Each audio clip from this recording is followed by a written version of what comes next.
jugarse en Madrid con la victoria de River Plate. Vamos a sumarlo al del doctor José Manuel Ubeira, abogado de la vicepresidenta de la Nación, que tiene la amabilidad de atendernos. Doctor Ubeira, buenas noches. Juana Morín, Ariel Saque en C5N, los saludamos. ¿Qué tal? ¿Cómo están? Juan, Ariel, ¿cómo están ustedes? Bien, gracias por este rato con nosotros. Quiero empezar hablando del instituto y de la designación de la jueza Capuchetti, quien debiera estar investigando a la propia policía de la ciudad a la que le da clase. Bueno, sí, digamos, ya cuando uno dice hace 15 días, después del lago escondido, más abajo no se puede estar, y 15 días después seguimos estando más abajo de donde estábamos antes, ¿no? O sea, creo que todo esto tiene que ver con una estructura que finalmente me parece que está haciendo agua por los cuatro costados, y es la finalización, digamos, de una estructura democrática aparente, formal, con la degradación final de la totalidad de las instituciones. Entonces, cuando uno ve que la jueza Capuchetti debe investigar a la policía de la Ciudad de Buenos Aires, sobre todo en la previa del atentado, y ve que está cobrando un estipendio de ese organismo, uno empieza a pensar seriamente que esto no es ni un problema judicial ni un problema jurídico, es de un problema de tener vergüenza.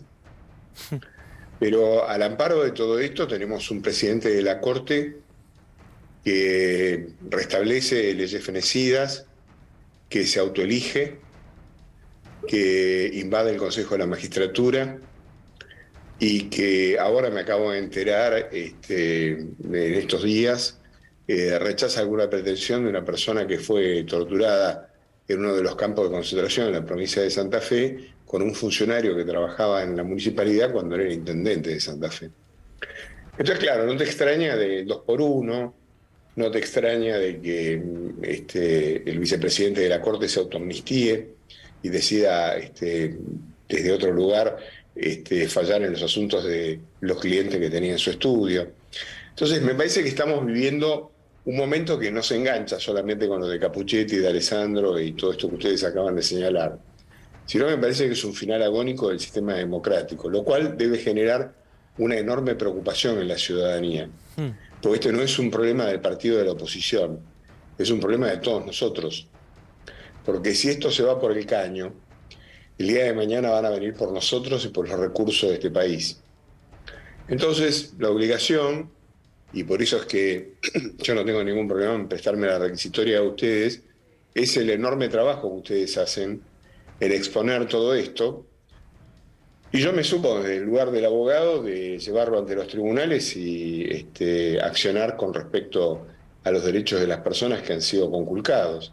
Ahora, después de todo esto puede haber una responsabilidad histórica. Yo del pueblo argentino, que todo el mundo tiene una alta opinión y se llena la boca, no es mi caso. Yo creo que el pueblo argentino iba a los teatros cuando los pibes en Malvinas se morían. En el 78 del Mundial éramos derechos humanos y si no venía Patricia Derian acá en la Argentina, hubieran seguido tirando gente de los aviones. Entonces, me parece que las sociedades, por ahí a lo mejor en algún punto determinado, por el lugar quizás menos esperado, terminan descosiéndose, se hartan y hacen tronar el escarmiento.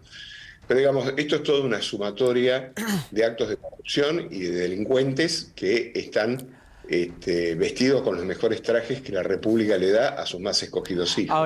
Ahora, doctor, usted hablaba recién de, bueno, enumeraba las distintas arbitrariedades en el último tiempito nada más, del Poder Judicial y particularmente de la Corte. Y me atrevo a sumar como una prueba más la actitud de la oposición, de Juntos por el Cambio, de salir a defender, ¿no?, constantemente ante una reforma judicial que plantee siquiera una pequeña solución, muy pequeña, al gran problema que hay de descreimiento por parte de la sociedad en el funcionamiento de la mal llamada justicia hoy en día en la Argentina, bueno, se oponen. Y en este caso, con el juicio político a la Corte, directamente dijeron, no me alcanza con rechazarte el pedido de juicio político porque ya convocarlos es una muy mala noticia. Entonces directamente te bloqueó el Congreso. Entonces no voto moratoria, no voto nuevas universidades, no voto ley de alcohol cero.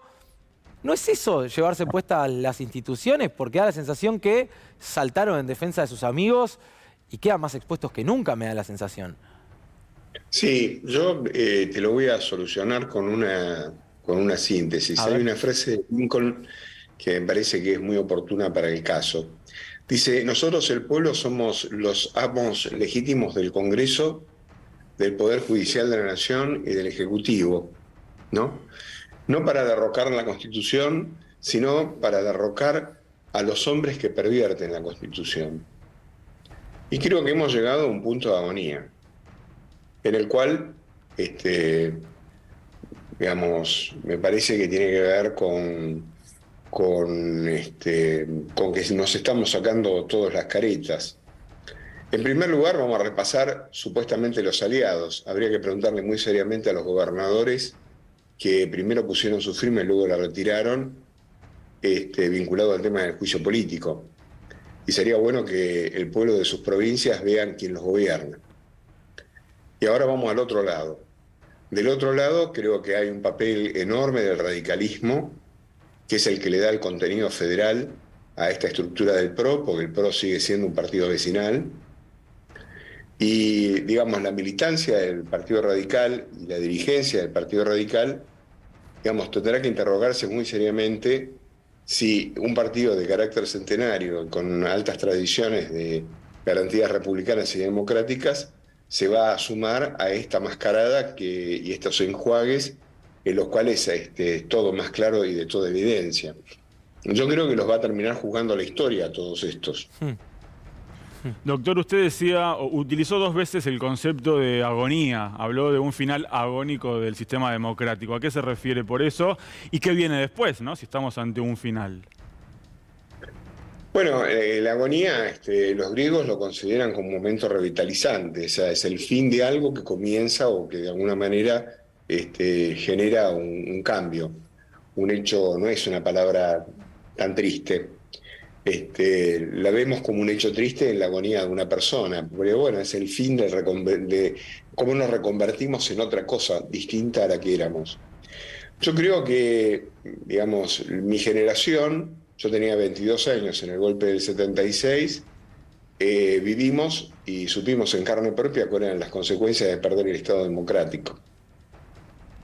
Ahora ustedes, que son los jóvenes, están a un metro de vivir una nueva suerte de plan Cóndor, digamos, no tan cruento, obviamente, acá no van a matar gente, pero uno ya lo ve en Latinoamérica, o sea, le colocaron una bomba a la vicepresidenta de Colombia, Lula prácticamente no acaba de terminar de asumir que ya tiene un golpe de Estado, lo que ocurre en Bolivia, lo que está pasando en Perú.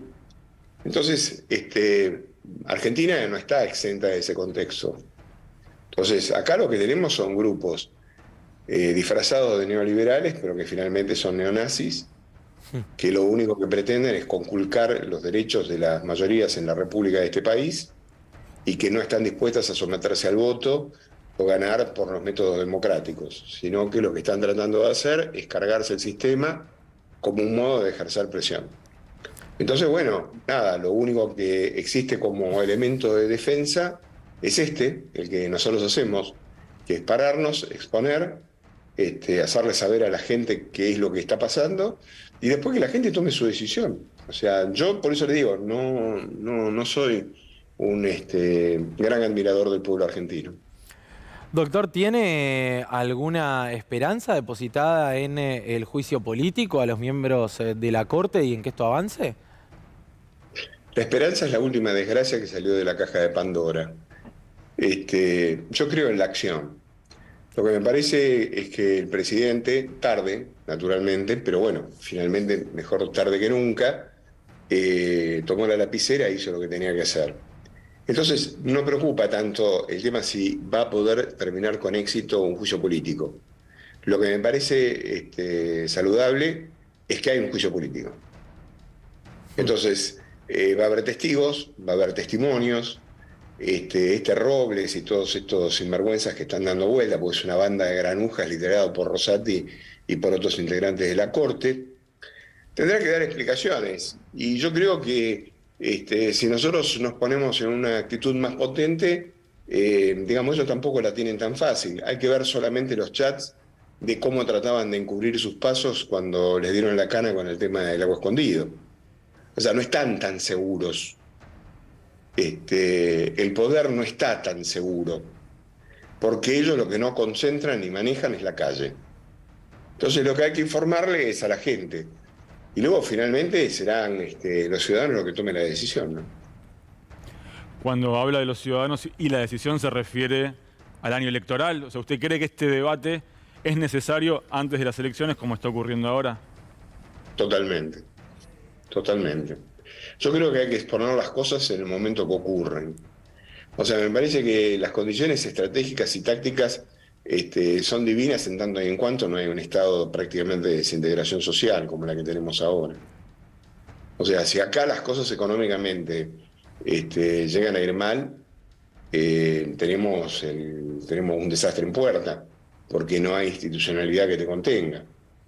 Y los tipos que tendrían que garantizar la institucionalidad son aquellos que están plegados al golpe económico, al golpe institucional, al golpe, todos los golpes, al mediático. En fin, te van limando y te van derribando de a poco.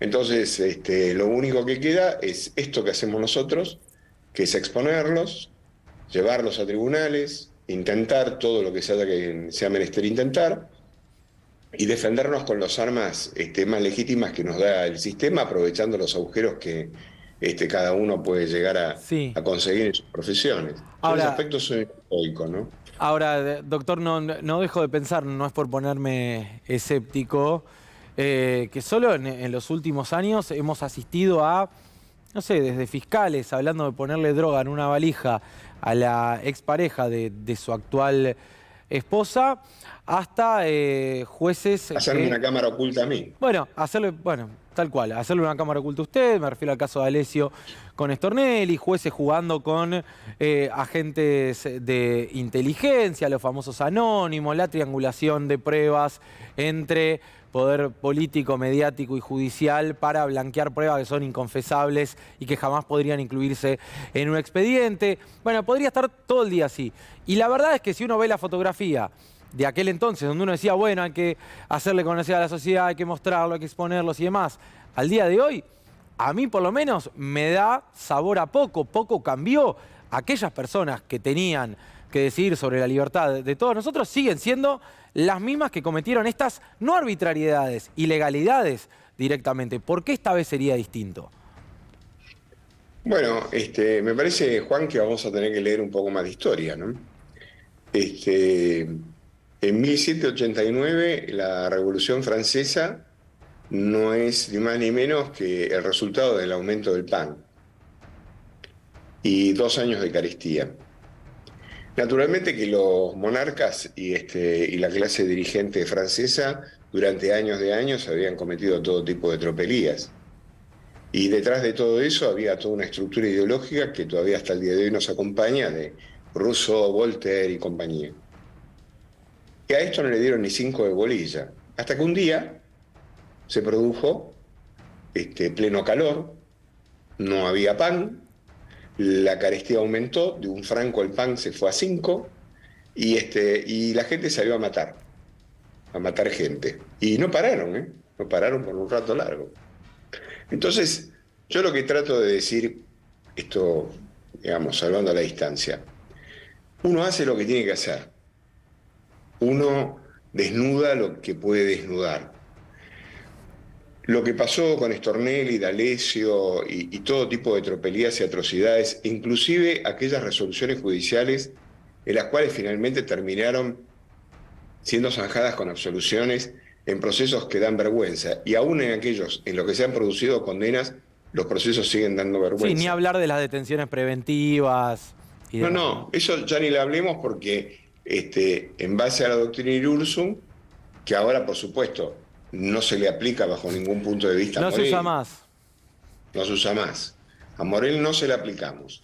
Pero mandamos en cana a un montón de gente durante más de 2, 3 años. Milani, por ejemplo, estuvo 3 años, sin ningún tipo de cortapisa. Bueno, esto finalmente, en algún lugar de la historia de nuestro país, va yendo a parar. Y en algún momento, no sabemos cómo, ni cuándo, ni cómo va a ser, en algún momento terminado, esto va a terminar siendo una eclosión. Esperemos que la explosión sea controlada y que todo sea razonable y que todo pueda llegar a funcionar. Pero lo están llevando hasta límites en los cuales ya la cuerda está mucho más que tensa. Y no lo digo desde el lugar de que yo sea abogado de. Lo digo simplemente como ciudadano y por un simple observador de la calle. O sea, para ponerlo más claro, en el programa Caníbales, una semana antes de que atentaran contra Cristina Fernández, yo veía el movimiento de la policía y el único que garantizaba la seguridad en la cuadra era el camión de C5N. Y yo dije, a Cristina Fernández le van a pegar un tiro. Pero no es porque soy un genio, sino porque había que mirar cuál era la conducta y la actitud de la policía de la Ciudad de Buenos Aires. Entonces, la jueza que interviene en esta causa, en la de la causa del atentado, ahora nos enteramos que es beneficiaria de una beca que le dan para determinado tipo de acción por parte del ministro de Seguridad y Justicia de la Ciudad Autónoma. Entonces, la pregunta es cómo es que vas a investigar supuestamente a la fuerza que creó un vacío determinado para que determinados sujetos pudieran hacer lo que hacen. Si vos la formás. De los chats. Y de alguna manera nosotros tengamos que pensar seriamente de que vivimos en un momento institucional. Si esto lo hacen con la vicepresidenta de la República, imagínate lo que van a hacer con Amorín y con Ubeira. Me deja muy tranquilo, doctor. Ahora, ¿qué usted marcaba de esto llega tarde? Más allá de que es correcto el pedido de juicio político, a su entender, contra un miembro de la Corte, llega tarde.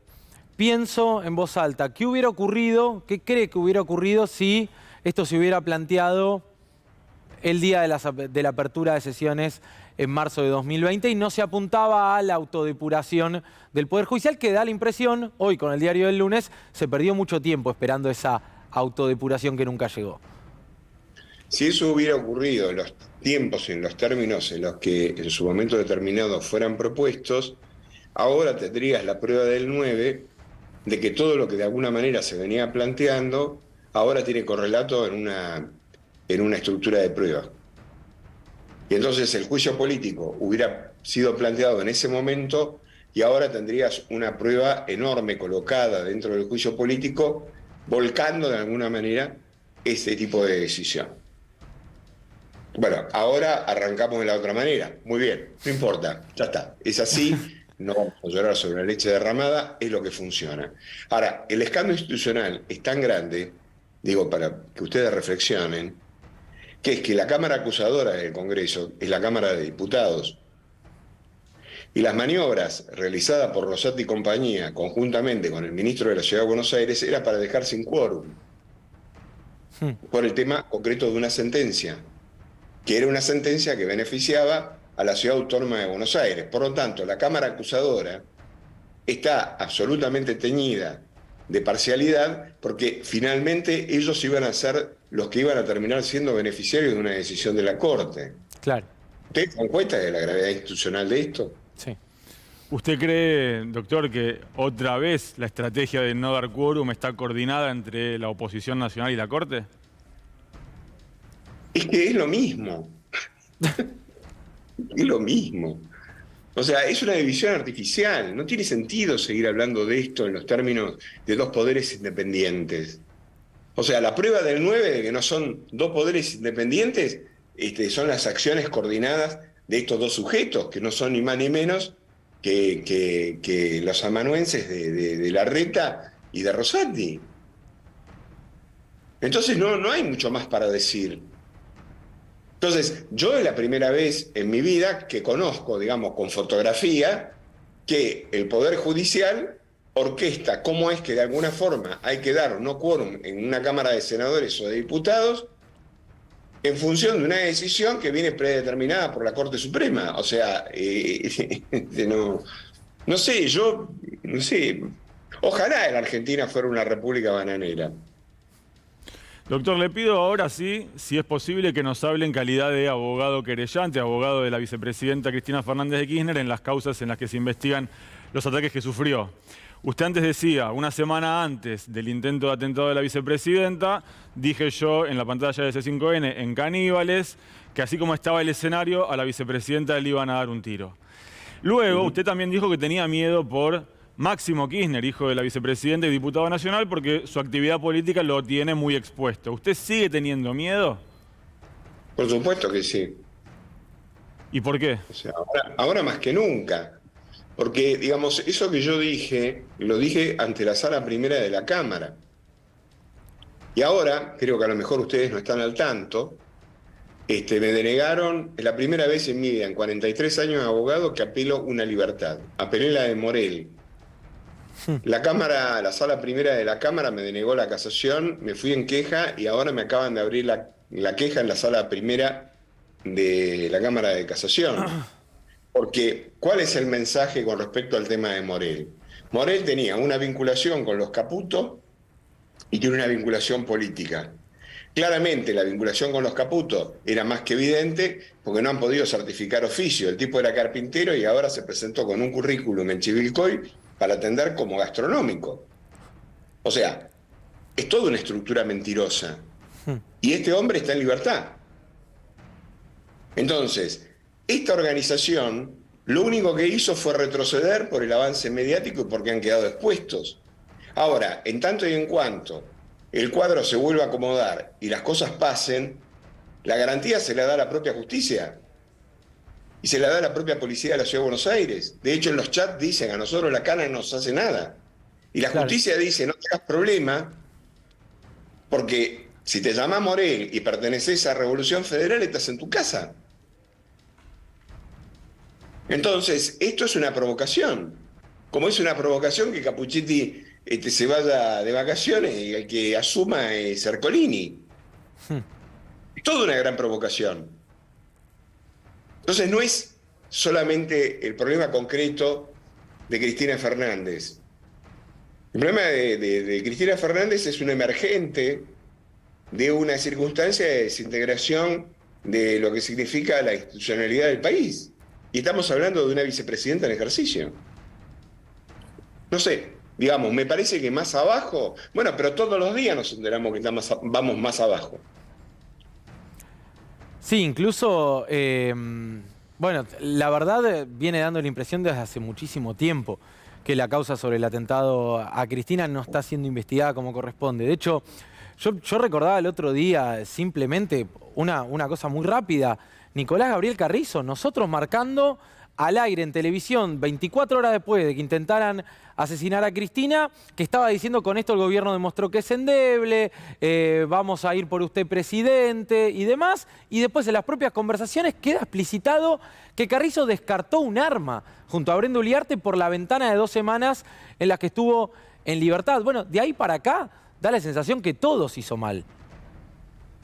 Sí, tan mal se hizo. Yo lo que voy a decir a la gente, digamos, a los que no son abogados, a la audiencia, le va a causar gracia, pero, digamos, el doctor Aldazábal y yo apelamos ante la Cámara que si se le ampliaba la indagatoria, tenía que decirse claramente cuál era el delito por el cual se le imputaba para evitar la nulidad de la indagatoria. Claro. Lo pidió la querella, no la defensa. O sea, nosotros estamos cuidando los detalles para que Carrizo tenga el debido proceso. Digo, ¿ustedes se dan cuenta de lo que estamos hablando? O sea, nosotros fuimos a apelar para que Carrizo tenga un proceso como corresponda, para que el día de mañana no nos digan que esa indagatoria es nula y vuelva todo para atrás. O sea, la jueza Capuchetti se negó a quedarse con los teléfonos de estas 2 mujeres que trabajaban con Milman. Y luego, cuando le tira la causa por la cabeza a Rívolo, se cita a estas 2 mujeres y el doctor Rívolo la tuvo que llamar a Capuchetti para ver si se quedaba con los teléfonos lavados. Y la jueza dijo que sí. O sea, digo, ¿no? Sí, está todo muy evidenciado, indudablemente. Doctor, muchas gracias por este rato con C5N. Un abrazo grande. No, un abrazo para los